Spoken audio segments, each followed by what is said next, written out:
I am Julian. I am 32 years old. Exactly 3 months ago, the very people who brought me into this world, my own mother and father, completely drained my entire life savings to fund a luxury vacation for my older brother and his family. While I was practically killing myself, sacrificing my youth, my health, and pouring every single dollar of my hard-earned salary into a joint account to save our family home from foreclosure. My mother had the absolute audacity to send me a text message that read, "We are vacationing in Miami with your brother's family. We emptied the joint account." Haha. They laughed at my sheer exhaustion.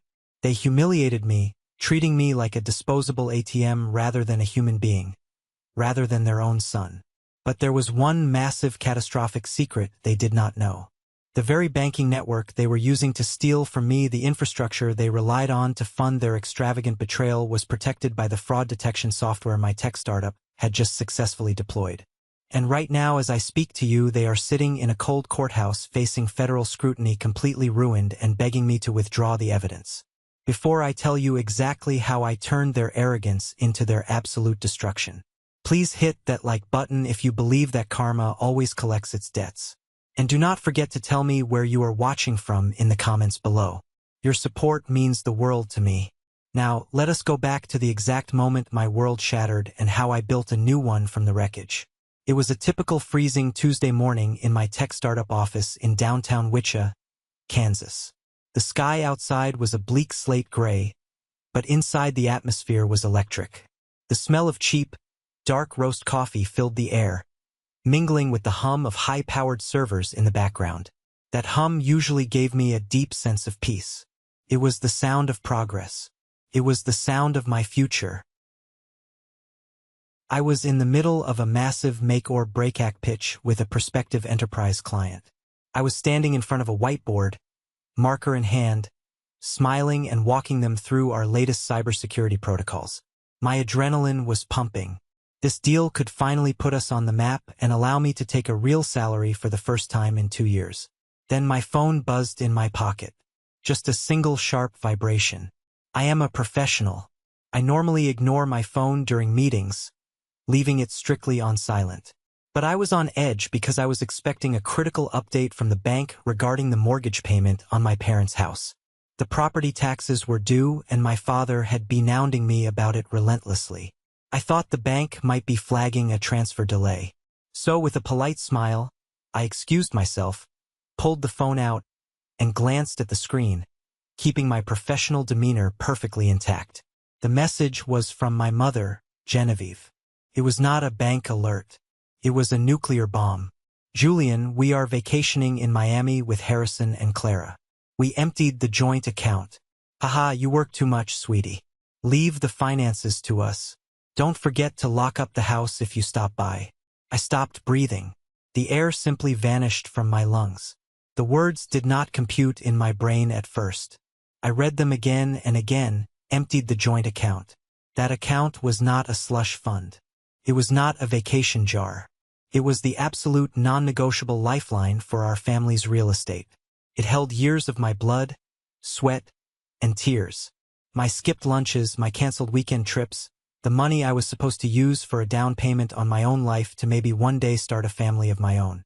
All of it completely wiped out in a single swipe. I felt a cold, paralyzing rush of adrenaline hit the back of my neck, spreading down my spine like ice water. I gripped the edge of the conference table. I gripped it so hard I could feel the wood grain digging into my skin, my knuckles turning completely white. My own mother, my own flesh and blood. I looked across the glass table at the client who was sipping his water, completely oblivious to the fact that my entire universe had just collapsed. I excused myself for exactly 10 seconds, stepping slightly toward the window. I did not scream. I did not throw the expensive phone against the brick wall. Even though every single fiber of my being, every primitive instinct I had wanted to destroy something, the betrayal was so deep, so profound, it bypassed anger and went straight into a terrifying, unnatural calm. I looked at the text message, the haha, that was the part that broke me, and then instantly rebuilt me into something entirely different. They weren't just stealing from me. They were mocking my dedication. They were laughing at my sacrifice. I unlocked the screen. I didn't type a paragraph of rage. I didn't ask why. I simply typed 2 words, hit send, and slid the phone back into my pocket. Good luck. I turned around, walked back to the whiteboard, poured the client another cup of coffee with a perfectly steady hand, and proceeded to close the biggest deal of my entire life. Outwardly, I was the picture of a calm, collected, successful entrepreneur. But inwardly, an absolute hurricane was forming, gathering strength, preparing to wipe the coast completely clean. As soon as the client shook my hand, signed the letter of intent, and stepped onto the elevator, the facade dropped. I walked back into my private office, closed the heavy glass door, and locked it. The click of the lock sounded like a gunshot in the quiet room. I walked over to my main monitor and collapsed into my ergonomic chair. The lines of code scrolling across the black screen felt like the only things in the universe that made any logical sense right now. Code does not lie. Code does not manipulate you at family gatherings. Code does not take your hard-earned money and laugh in your face while sipping margaritas on a beach. Code executes exactly what it is programmed to do. My business partner, Fiona, knocked gently on the glass. Fiona was the only person who knew how hard I was pushing myself. She had seen me sleep under my desk. She had seen me eat ramen noodles for dinner while wiring thousands of dollars to my parents. I looked at her through the glass and just waved her off. I held up one finger. Give me a minute. I needed total absolute isolation. I turned back to my screen and entered a complex passcode, opening a hidden, heavily encrypted folder on my desktop. The file was simply and rather dramatically named The Truth. For anyone looking from the outside, it might have seemed like my mother's text was a sudden, shocking betrayal. It was shocking. Yes, it was disgusting, but it was not sudden. I am an engineer. I analyze patterns for a living. I build software that detects anomalies. And over the past 3 months, the anomalies in my own family had become too massive to ignore. I had seen the storm clouds gathering on the horizon for weeks. I had felt the subtle, insidious shifts in my parents' behavior. I had noticed the arrogant, unearned smirk on my older brother, Harrison's face at family gatherings. They truly, genuinely believed they had outsmarted the quiet, hardworking, socially awkward younger brother. They thought they could take my financial security, the safety net I built for them, and use it to fly off to Miami in first class, rent luxury cars, stay in 5-star resorts, and mock me from 1,000 m away. They thought I was just a naive keyboard jockey who would take the abuse, complain a little, and then go right back to working 80 hours a week to fill the trough back up. They had absolutely no idea that my silence over the past few weeks was not compliance. My silence was meticulous preparation. I was already 10 steps ahead of them. I had spent the last 3 months quietly obsessively tracking every single digital footprint they left behind.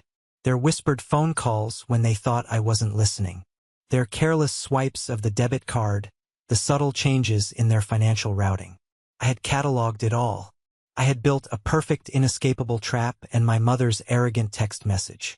That sickening haha was the final definitive piece of evidence I needed to lock the cage. I looked at the folder on my screen.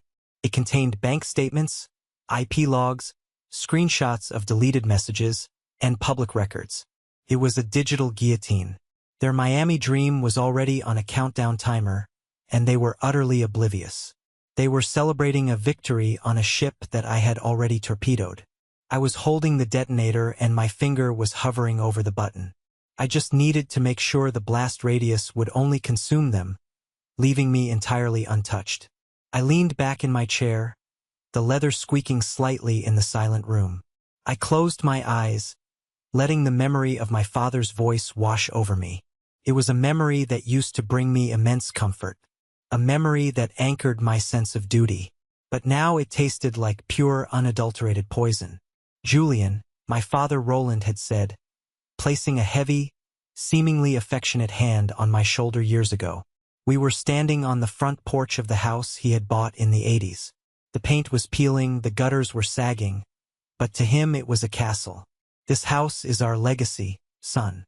It's your inheritance. We all have to pitch in to protect it. Family is the only thing that matters in this world. When the world turns its back on you, your blood is all you have.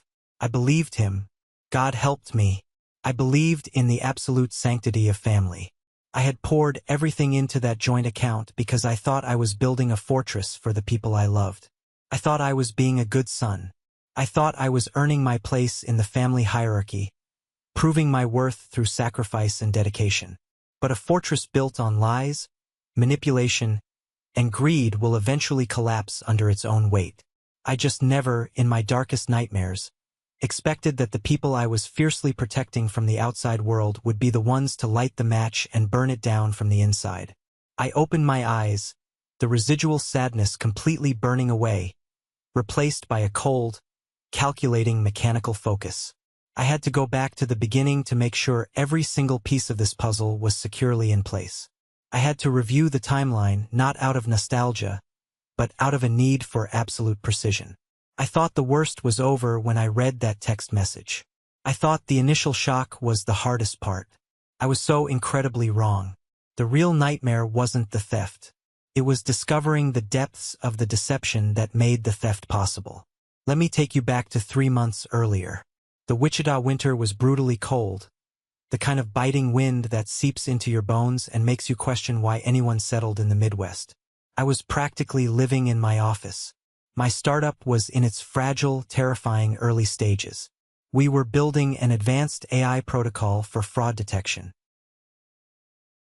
and it required insane life-draining hours.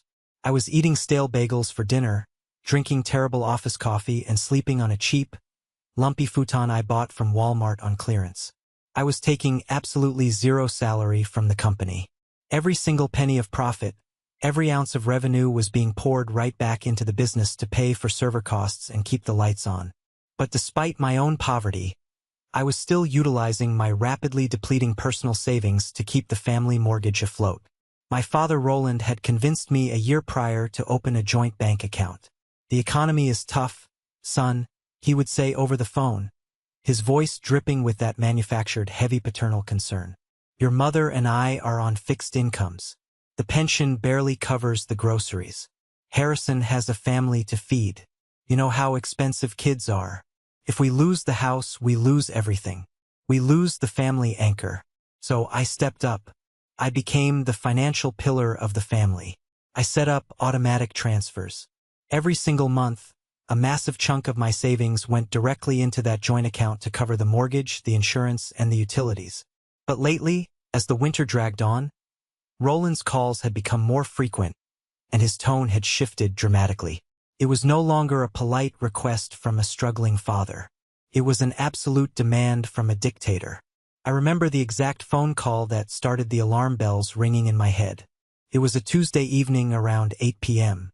I was deep in the zone, debugging a critical server error that was threatening to crash our entire database. My phone rang. It was Roland. "Julian." He barked into the phone, not even bothering to say hello. "The HOA sent a letter. The property taxes are up. We need another $1,000 in the joint account by Friday or they're going to put a lien on the house." "Dad," I replied, rubbing my burning, exhausted eyes, trying to keep the frustration out of my voice. "I just put in $3,000 last week. The mortgage isn't that high. The HOA fees aren't that high. What is going on? Are you questioning your own father?" Roland snapped, his voice rising in anger. "Do you know what it costs to maintain real estate these days? The roof needs patching before the snow melts. The water heater is acting up again. If you don't want your inheritance to rot away into nothing, you need to contribute your fair share. Don't be selfish, Julian." My fair share. The words echoed in my head like a physical slap. I was paying for absolutely everything. I was the only one contributing, yet I was somehow always falling short in his eyes. I was the selfish one for asking a basic accounting question. I felt a knot of pure resentment tighten in my chest. But I pushed it down. I transferred the money. I swallowed the lump of anger in my throat and went back to writing code. I told myself it was for the family. You do not turn your back on your parents when they are in trouble. That is the fundamental rule I was raised on. But that rule was about to be broken permanently. The bitter, infuriating irony of my situation was that while I was eating cheap noodles, wearing 5-year-old shoes, and stressing over every single penny of server costs, my older brother Harrison was living like an absolute king. Harrison was the undeniable golden child. He was older, he was louder, he was traditionally handsome, and he possessed a manipulative, charismatic charm that my parents absolutely worshipped. He could do no wrong. He was supposed to be a high-flying marketing executive at a big firm in the city, constantly bragging about his latest promotion, his massive year-end bonuses, and his stock options. The contrast between our lives was never more sickeningly apparent than at our family Thanksgiving dinner. I arrived exhausted, wearing a plain sweater, having just spent 4 hours fixing a firewall issue. A few minutes later, Harrison pulled into the driveway in a brand new gleaming black Porsche Cayenne. He walked into the house wearing a custom-tailored suit, his hair perfectly styled, looking like he just stepped off a magazine cover. His wife Clara trailed behind him, dripping in flashy designer jewelry and carrying a handbag that probably cost more than my car. They completely dominated the dinner table conversation. Harrison talked over everyone, boasting loudly about his expensive golf club membership, his stock portfolio, and Clara's private Pilates instructor. My mother, Genevieve, practically hung on his every single word, her eyes shining with absolute adoration. "Oh, Harrison, we are so incredibly proud of you," Genevieve cooped, ignoring the rest of the table and passing him the prime cut of the turkey. "You have built such a beautiful, successful life for your family. You are a true provider." I sat at the end of the table, quiet, invisible, exhausted from a 70-hour work week. No one asked about my startup. No one asked if I was sleeping. No one asked how I was managing the massive financial burden of the house. When a lull in Harrison's boasting finally occurred, I politely mentioned that my company had just landed our first mid-sized client, a crucial milestone for us. Harrison paused, looked at me, and chuckled. It was a cold, condescending sound that made my blood instantly boil. "That's cute, Julian," Harrison said, taking a slow sip of his expensive imported wine. "Let me know when you start making real money. Playing with computers is a fun hobby. But maybe I can introduce you to some people who actually know how to run a real business. You know, people with actual salaries." My mother laughed. My father nodded in silent agreement, chewing his food. I bit my tongue so hard I tasted a sharp tang of metallic blood. I did not say a word. I just stared at my plate. But as I watched Harrison confidently slice his turkey, a dark, unsettling, logical thought crept into my analytical mind. If Harrison was so incredibly wealthy, if he was such a massive success, why had he completely drained his own college fund years ago? Why was he never ever the one paying the emergency repair bills for the house? Why did the financial burden always without fail fall on the son who was supposedly just playing with computers? The math simply did not add up. And I hate bad math. The very next week, the fragile illusion of my family's integrity shattered into a million irreparable pieces. It was late at night around 2 a.m. I was having trouble sleeping, my mind racing with code architecture and unpaid invoices. I decided to log into the joint banking portal just to verify that the property tax check my father had demanded the week prior had actually cleared the account. I scrolled past the usual mundane utility bills, the grocery store runs, the pharmacy charges. Then my eyes locked onto a line item that made my heart physically stop beating for a second. A withdrawal $5,000. The merchant name Red Oasis Travel and Leisure Miami, Florida. I leaned into my monitor, staring at the screen for a full agonizing minute. $5,000. The mortgage was not due for another 2 weeks. The property taxes were allegedly already paid. We did not have a family vacation planned. My parents had not traveled out of state since a funeral 5 years ago. They constantly complained about being on a fixed income. I immediately pulled up the detailed transaction history, my hands shaking slightly over the keyboard, my stomach twisted into a tight, sickening knot. The charge was linked directly to the debit card issued to my mother, Genevieve. I did not confront them immediately. Confrontation based on an assumption is a tactical error. I am an engineer. I gather hard data before I execute a command. I need proof. The next morning, as soon as normal business hours began, I called Oasis Travel and Leisure. I put on my best, most polite customer service voice, pretending to be confirming an itinerary for my mother. A cheerful woman named Evelyn answered the phone. "Oh, yes, Mr. Keller," Evelyn said warmly, the sound of typing clicking in the background. "I have Genevieve's booking right here. Is a wonderful package for first-class tickets to Miami, a penthouse suite at the Grand Azure Resort, and a luxury SUV rental waiting at the airport. The deposit was $5,000, and the remaining balance of $8,000 will be charged to the same card next month. Can I help you with the dietary preferences for the flight?" The room started spinning. The air felt thin. "For tickets?" I asked, my voice barely a whisper, struggling to maintain my composure. "Yes, sir," Evelyn chirped. "For Genevieve, Roland, Harrison, and Clara. Sounds like a lovely family getaway." I hung up the phone without saying goodbye. I sat in silence for a long time. My own family. My parents were actively, maliciously taking my money. The money I literally bled for to keep a roof over their heads. To take my millionaire brother and his snobby wife on a first-class luxury vacation. They were stealing my future to fund his leisure. The betrayal was so deep, so profound. It felt like a physical blow to the chest, leaving me bruised and gasping for air. I needed to talk to someone. The weight of this discovery was crushing me, and I could not carry it alone. I felt like I was losing my grip on reality. I called my Uncle Silas.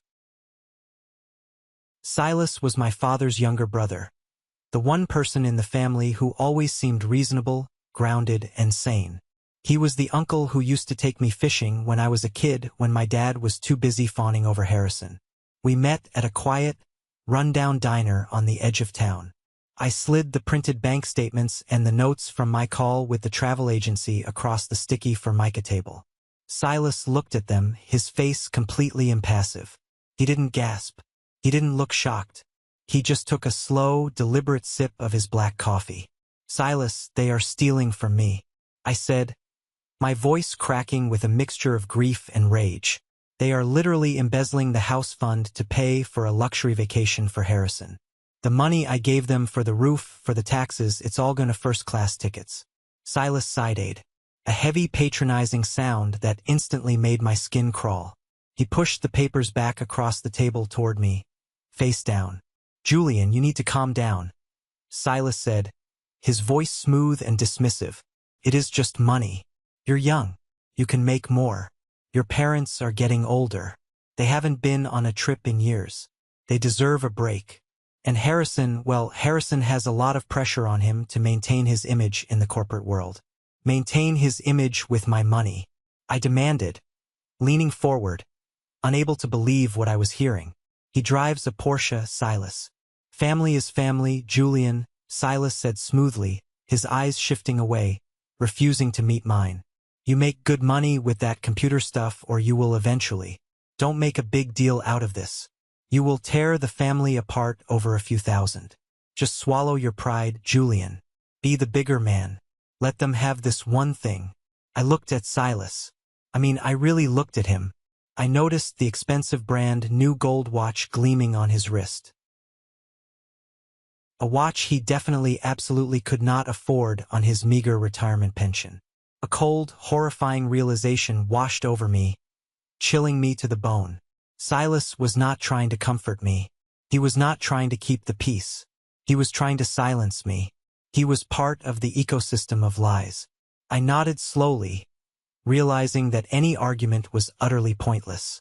I picked up my papers, stood up from the booth, threw a $5 bill on the table for the coffee, and walked out of the diner into the freezing wind. I thought my parents and my brother were the only monsters in this story. I was wrong. The rot went much, much deeper.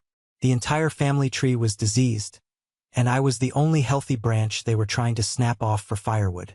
I drove back to my office in complete, deafening silence. The shock and the grief had entirely worn off, replaced by an icy, calculated, unyielding rage. I was absolutely done being the victim. I was done being the gullible family ATM. If they wanted to play games with my life, my money, and my future, I was going to rewrite the rules and I was going to ensure they lost everything. I sat down at my desk, cracked my knuckles, and opened my laptop. Months ago, I had been quietly, unceremoniously removed from a family group chat on an encrypted messaging app. They claimed it was a glitch and accidental swipe by my mother. I knew it wasn't, but at the time I hadn't cared enough to force my way back in. Now I cared deeply.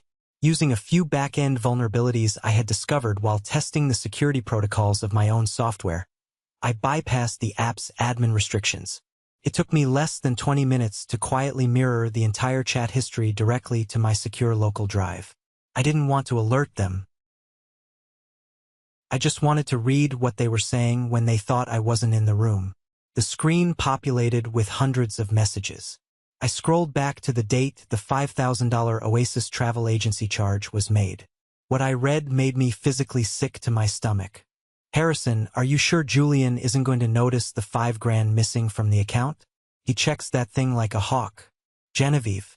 Oh, don't worry about Julian, sweetie. He's so buried in his little startup, he barely knows what day it is. Besides, he's used to paying the bills. If he notices, I'll just tell him the water heater exploded. Clara, thank God. I desperately need a tan, and this winter is depressing and Harrison needs to get away from the stress of the city. We deserve this. Harrison, don't worry, Mom. Once my big deal closes, I'll put the money back. Julian won't know until the money is already spent. It's foolproof. Let the tech nerd fund the lifestyle for a bit. They weren't just taking my money. They were actively, maliciously mocking my dedication. They viewed my hard work, my late nights, my sacrifices as a weakness to be exploited for their amusement. I took high-resolution screenshots of every single message. I archived the metadata to prove the dates and times. I backed everything up to 3 separate, heavily encrypted secure servers. I was building a federal prosecution file, and they were handing me the evidence on a silver platter while laughing about it. But as I read and reread the chat logs, my analytical mind kept returning to a specific phrase Harrison used. Once my big deal closes, I'll put the money back. Harrison was supposedly a wealthy, highly successful marketing executive. Why did he need my parents to embezzle money to fund his vacation? Why didn't he just pay for it himself? It made no logical sense. The Porsche, the tailored suits, the arrogant demeanor, it was all a facade. But what was underneath it? I dug deeper. I abandoned my startup coding for the night and started running comprehensive background checks using public financial databases, court records, and some highly specialized investigative software my company had access to for fraud analysis. I looked into Harrison's glorious marketing firm. It took me less than 3 hours to completely unravel the lie. I uncovered the massive, ugly truth that the entire family was desperately trying to hide. Harrison had not received a promotion in 3 years. In fact, he was not even working. He had been placed on administrative leave 6 months ago pending an internal investigation for gross negligence. But that wasn't even the worst part. I found a series of public civil court filings under a slight variation of his name, using his legal first name and my mother's maiden name to hide it from a casual search. Harrison was drowning in a spectacular ocean of debt. Not mortgage debt, not student loans, casino debt.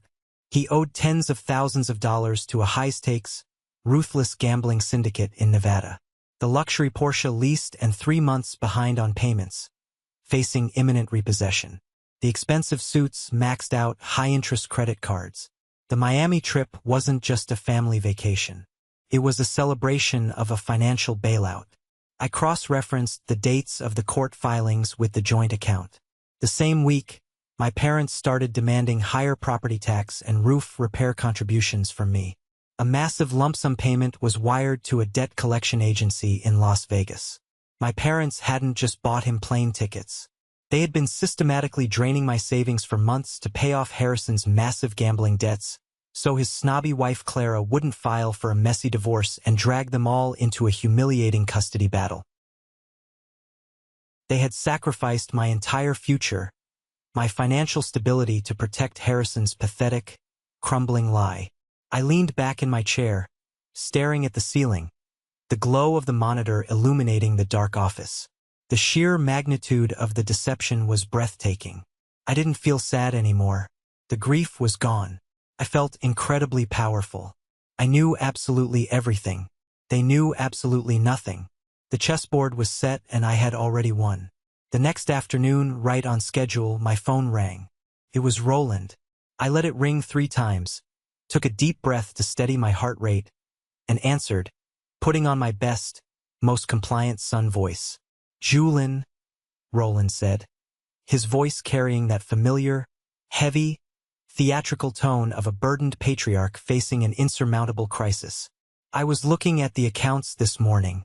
The roofer just came by and gave us a final estimate. This is bad, son. Really bad.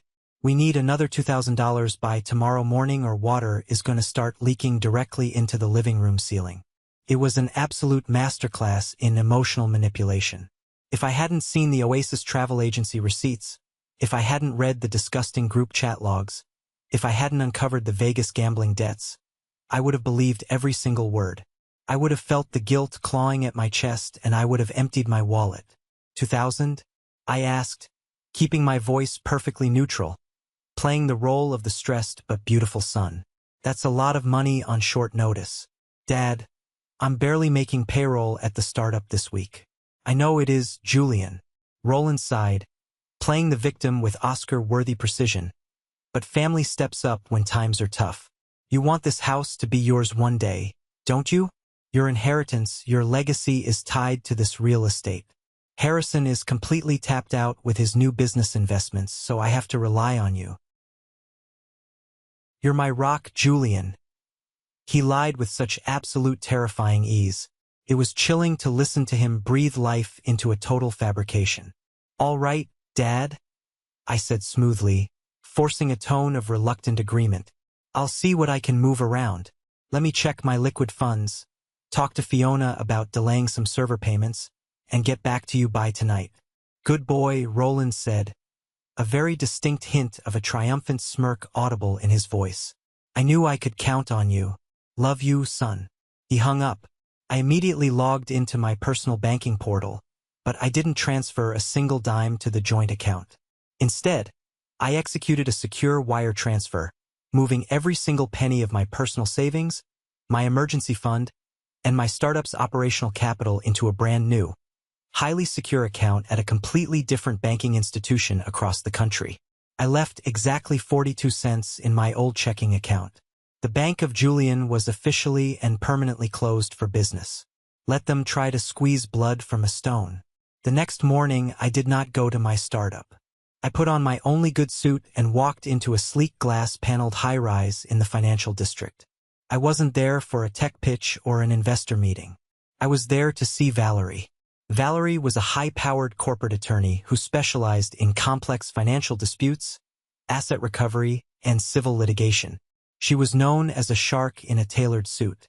And right now, I needed the biggest, most ruthless shark in the ocean. I sat across from her massive polished mahogany desk and placed a thick, heavy manila folder perfectly centered between us. What are we looking at here? Julien, Valerie asked, her sharp, intelligent eyes scanning my face, sensing the gravity of the situation. Systemic fraud, I said clearly, my voice cold and steady. Financial abuse, embezzlement under false pretenses. Technically, it's a family matter, but I want it treated like a ruthless corporate crime. No mercy. Valerie opened the folder. For the next 20 minutes, there was dead silence in the room, save for the rustling of paper. She meticulously reviewed the bank statements, the Oasis travel agency receipts, the printed screenshots of the encrypted group chat, and the public records of Harrison's Vegas gambling debts that I had compiled. I watched her face. She didn't gasp. She didn't offer fake sympathy. She just methodically flipped the pages, her expression growing colder, sharper, and more intensely focused. Let me summarize, Valerie said, tapping her expensive silver pen on the desk. They used a joint account explicitly intended for real estate maintenance and property taxes to pay off personal casino debts and book luxury travel. Furthermore, they actively continuously deceived the primary fooner of the account. you to solicit more funds under entirely false pretenses. And you have time-stamped written proof of their intent to deceive. I confirmed, pointing to the chat logs. Julian, this is airtight, Valerie said, looking up at me, a predatory gleam in her eye. This isn't just a family squabble. This is actionable fraud. We can file a massive civil lawsuit for breach of fiduciary duty. I can petition a judge this afternoon for an emergency freeze on the joint account and any assets linked to it. Do it, I said without a single second of hesitation. Draft the lawsuit. Prepare the injunction for the freeze, but do not file it yet. I want the trap to snap shut when they are fully exposed, when it hurts them the absolute most. Valerie smiled, a sharp, incredibly dangerous smile. You are a very patient, very dangerous man. Julian, I'm an engineer, Valerie. I don't build systems to fail. I build them to execute perfectly. While Valerie prepared the legal guillotine, ensuring the paperwork was flawless, I had to ensure the technical trap was equally inescapable. I returned to my startup, shedding the suit and getting back to the code. My partner Fiona and I had been working relentlessly for the past 8 months to secure a massive game-changing enterprise contract with Apex National Bank. Coincidentally, or perhaps by divine intervention, Apex National was the exact banking institution where my parents held their joint account, their personal checking, and their credit lines. Our proprietary software named Sentinel AI was a masterpiece of code.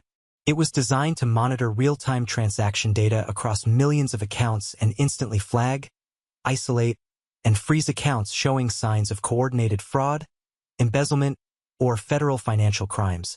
Mr. Alden, the CEO of Apex National, a stern, uncompromising man who valued institutional security above all else, sat in our conference room reviewing the final deployment contract. Julian, if this software works exactly as you claim in the stress tests, it will save this bank millions in liability and federal fines. Mr. Alden said, uncapping his pen and signing the thick document.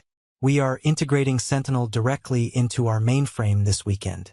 It will have full autonomy to lock down suspicious activity.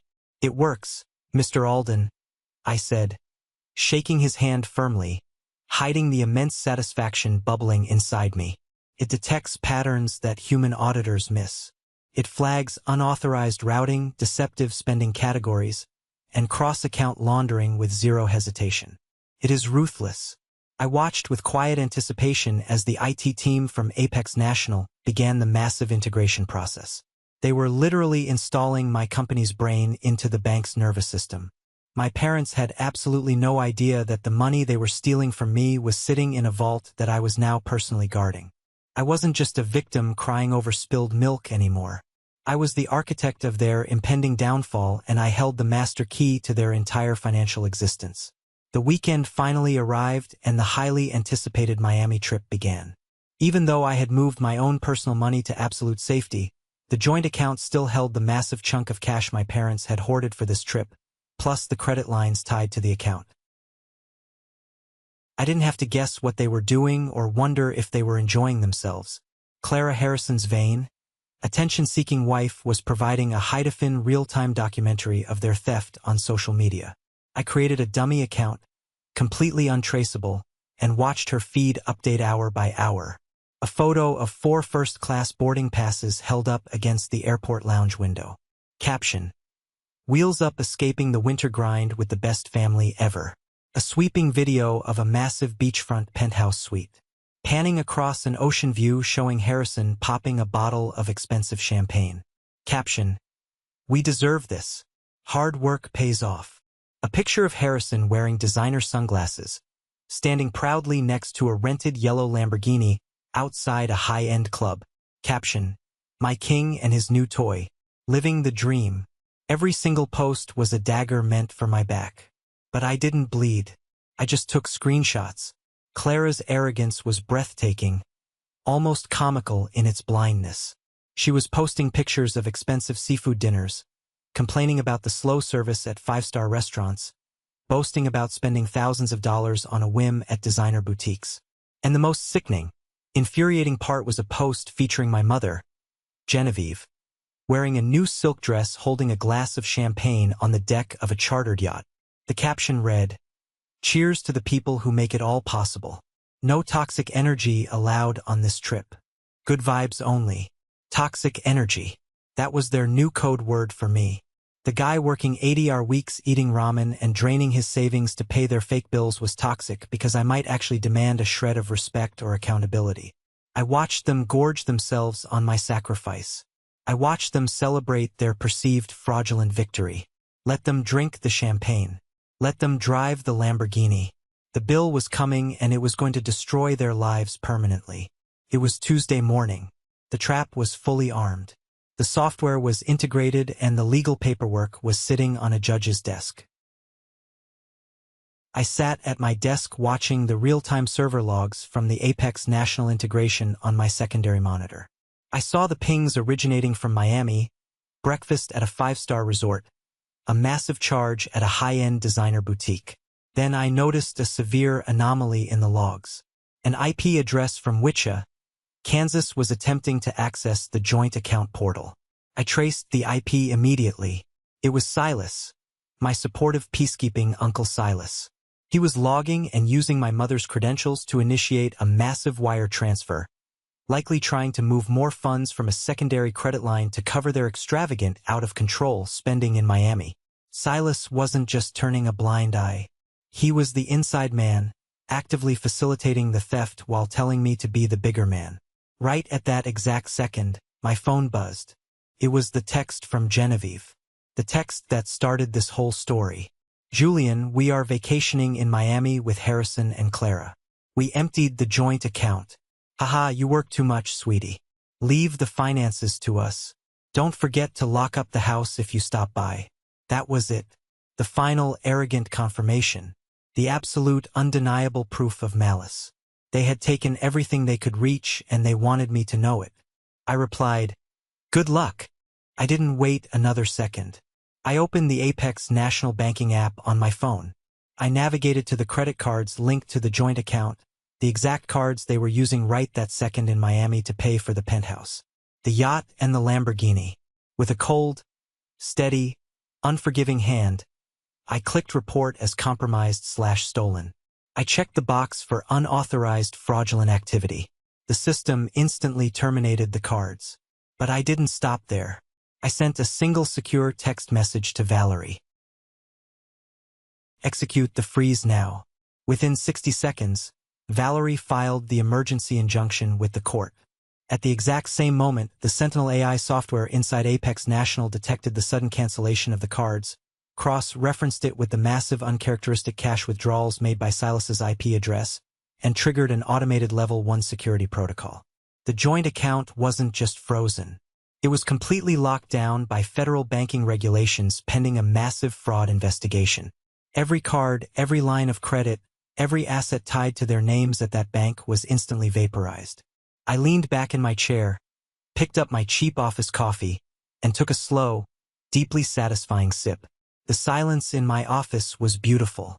In Miami, the hurricane had just made landfall, and they were standing on the beach without an umbrella.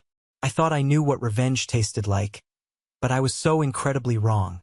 Tasted much, much better than I ever imagined.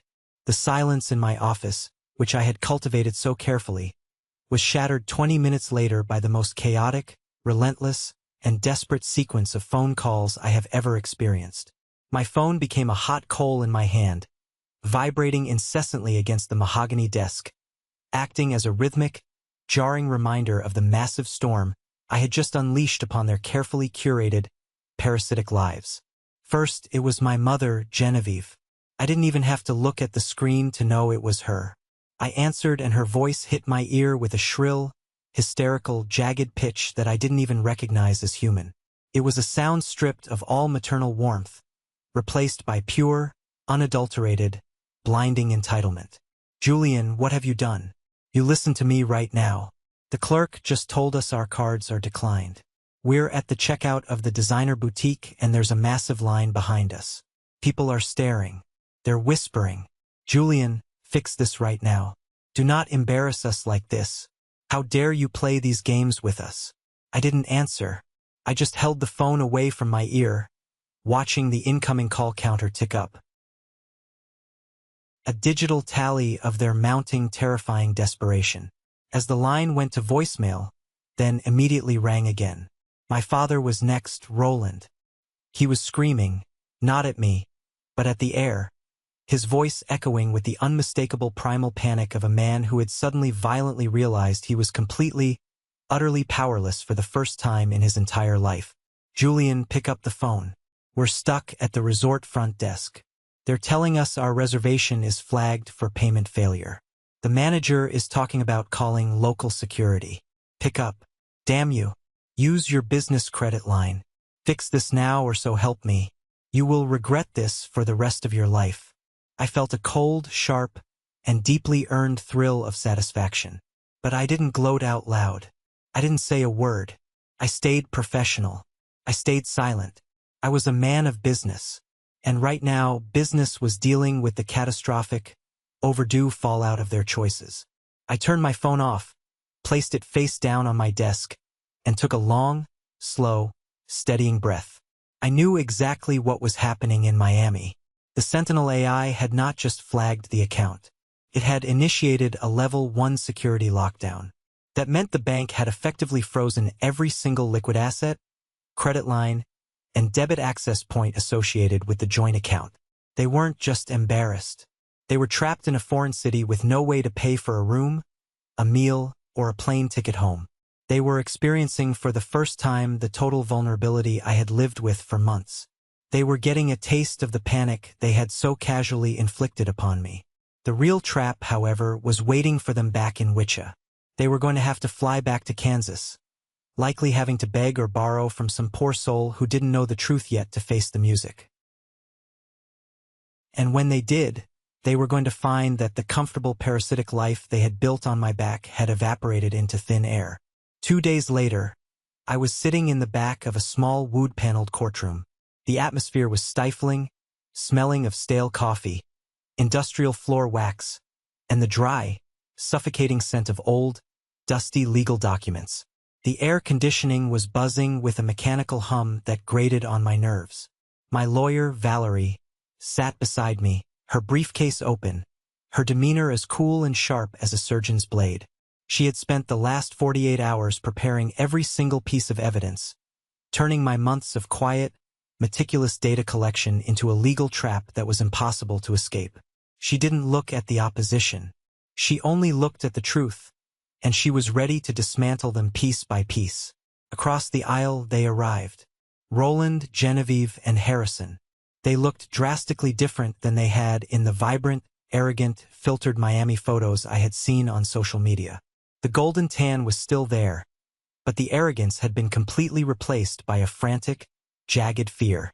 They looked like people who had just realized the ship they were sailing on was sinking, and they were out of lifeboats.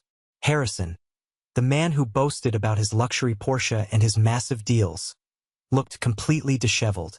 His suit was wrinkled, his hair unkempt, his eyes bloodshot from lack of sleep and the terrifying realization of his ruin. He kept nervously checking his phone, which I knew was utterly useless, as his service had likely been terminated for non-payment along with the rest of his digital life. When they spotted me, the transition in their expressions was fascinating to watch. Roland went from frantic to murderous. He started to stand up, his face turning a dangerous shade of purple, pointing a shaking finger at me. You little rat. You did this. You sabotaged us. You ruined our reputation. You ruined our vacation. Valerie didn't even look up from her notes. She just spoke in a low, clear, icy tone. Mr. Keller, if you speak one more word in this courtroom without being addressed by the judge, I will have you removed for contempt, and I will make sure the BAIF knows exactly why you are being sued for fraud. Your vacation ended the moment you decided to steal money that wasn't yours. Roland sat down, his mouth snapping shut like a metal trap. He looked at me, and for the first time in my life, I saw something in his eyes that I had never seen before. Fear. Not the fear of a parent worried for their child, but the pure, unadulterated fear of a man who realized he had miscalculated his opponent's power. He was terrified of me. He was terrified of what I had become. Harrison leaned over. his voice a harsh, desperate whisper. "Julian, look, this is just a misunderstanding. We just need it alone." Mom and Dad panicked. "Let's just talk about this like family. We can settle this outside. We don't need lawyers involved. I can pay you back. I just need a little time. Please don't do this." I looked at Harrison. I looked at the man who had mocked my hobby while stealing my future. The man who had gambled away his children's security to feed his own pathetic vanity. I leaned forward, my voice barely above a whisper, cold as liquid nitrogen. "Harrison, you aren't family. You're a liability. And the time for talking ended when you started stealing. You don't have time. You don't have money. You don't have anything left but the lies you've told. You are going to listen to the truth today whether you want to or not." The room was heavy with the weight of my words. I saw my mother's eyes widen. She finally realized that the son she had dismissed as toxic was the only thing standing between them and total financial annihilation. The air felt thin, and for the first time the roles were reversed. I was the one in control, and they were the ones begging for a lifeline that I had no intention of throwing. This wasn't just a trial. It was a reckoning, and I was going to enjoy every second of it. The judge, a no-nonsense woman named Judge Miller, took her seat and the room went dead silent. She looked down at the mountain of documents Valerie had filed, her brow furrowed in concentration. She adjusted her glasses and stared at the files like she was dissecting a cadaver. "This is a civil suit involving alleged fiduciary breach and coordinated financial fraud," she stated, her voice echoing in the chamber. "The plaintiff, Julian Keller, alleges that funds designated for family real estate maintenance were systematically diverted for personal debt and luxury travel. Defendants." Roland stood up, his voice shaking with righteous, manufactured indignation. He tried to project the image of a dignified patriarch, but he only looked desperate. "Your Honor, this is a family matter. Julian is our son. He agreed to contribute to the family home. He's just upset because we decided to take a trip and he wasn't invited. This is harassment. He's trying to punish us for living our lives. This is a personal dispute, not a crime. He's trying to drag his family through the mud because he's bitter about his own startup success." Valerie didn't waste a second. She stood up smooth and terrifyingly precise. "Your Honor, this isn't about an invitation to a trip. This is about a documented 3-month pattern of systematic, calculated theft." She began to move, projecting the evidence onto the courtroom's large screen. It was a digital assault. First, the bank statements. She highlighted the dates, the locations, the massive luxury charges in Miami, the hotel, the car, the shopping, and then compared them to the dates of my wire transfers labeled mortgage maintenance. It was undeniable.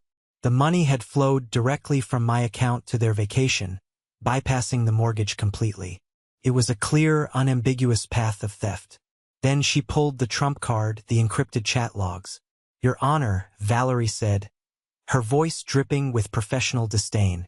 "The defendants claimed this was a misunderstanding. Please read the messages sent between the parties."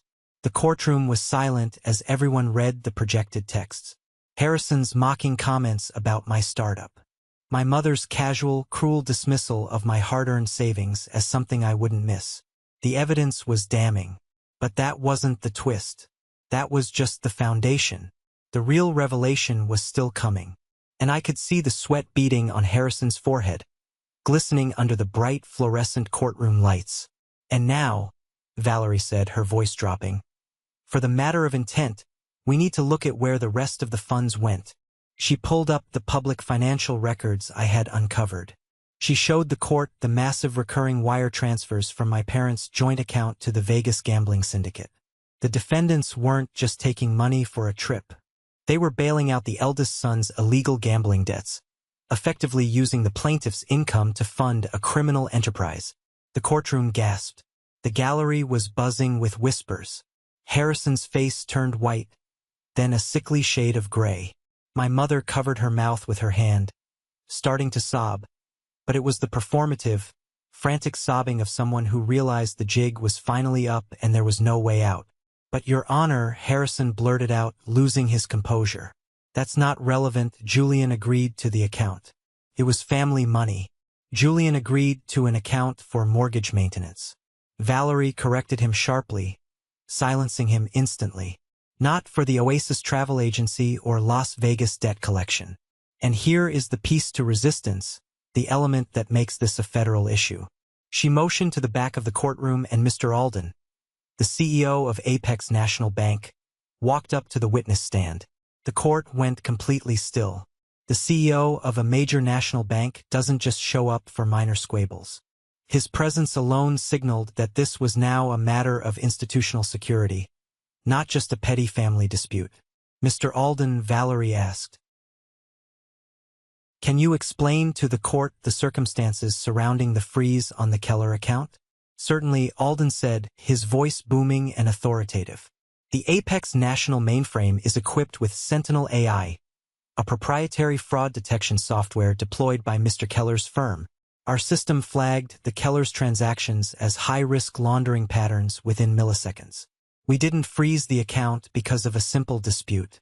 We froze it because our systems identified a federal violation of wire fraud statutes. We are currently preparing to turn these records over to the Department of Justice." The bombshell hit the floor. The Kellers didn't just have a civil lawsuit. They were now under federal investigation for wire fraud and money laundering. My mother started wailing loudly, needing to be restrained by the bailiff. My father looked like he was having a heart attack, his hands gripping the railing.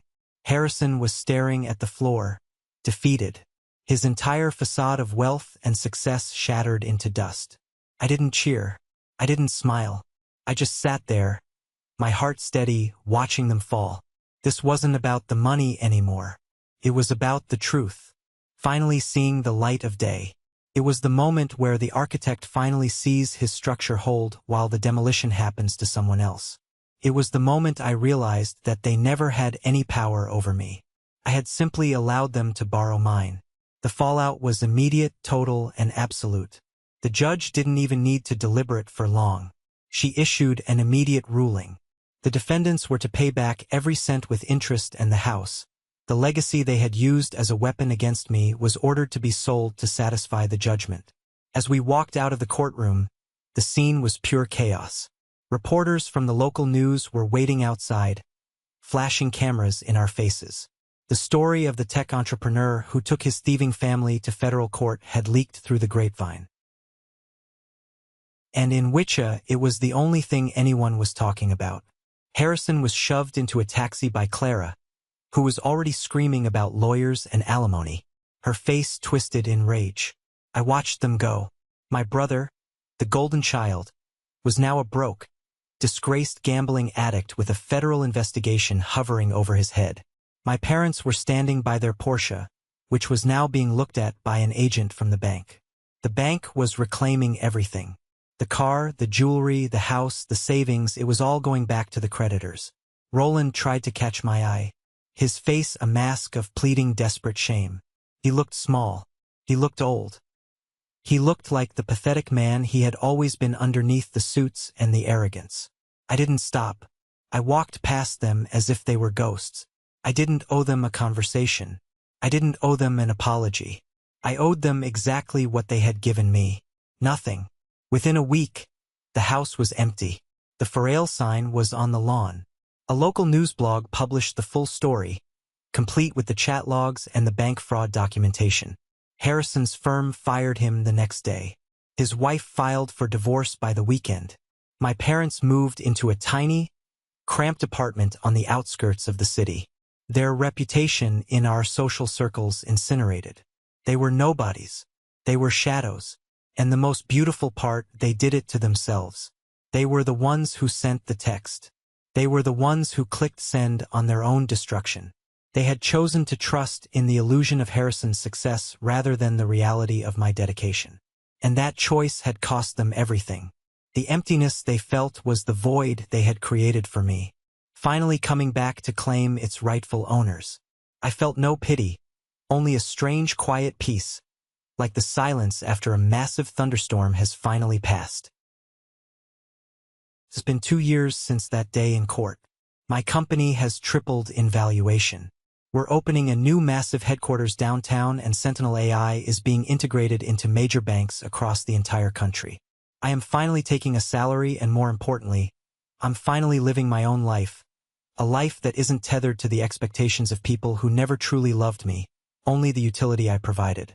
I don't hear from them. I changed my number. I moved into a house that I bought for myself, not for a family, not for a legacy, but for the man I became in the process of saving myself. I have filled my home with things that I love, things that represent my own tastes and my own hard work. People ask me, Julian, don't you regret it? Don't you miss your parents? And I tell them the truth. I miss the parents I thought I had. I miss the childhood version of them that I built in my head to keep myself warm at night. But those people never existed.